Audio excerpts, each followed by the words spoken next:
চলে যাব এখান থেকে, কেউ থাকবে না। যিনি থাকার উনিই যখন থাকেন না, কারো কাছে মালাকুল মউত অনুমতি নিয়ে আসে না, আসবে না।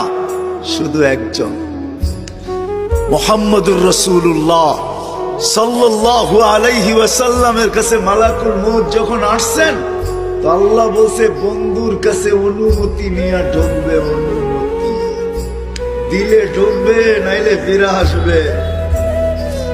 বন্ধু আমার, খবর তার অনুমতি ছাড়া যায় গর্জায় ঢুকা যাবে না। আমাদের কারো কাছে অনুমতি নিয়ে আসবে না, ওনার কাছে অনুমতি নিয়ে গেছেন। তারপরও বলছে শোনো, ঢুকার অনুমতি দিলেই কিন্তু হাত রাইখা দিবা না, আবার অনুমতি নিবা, রাখবা কি রাখবা না। বন্ধু যদি হ্যাঁ বলে তো রাইখো, যদি না বলে তো চলে আইসো। না বন্ধু আমার, কার বন্ধু?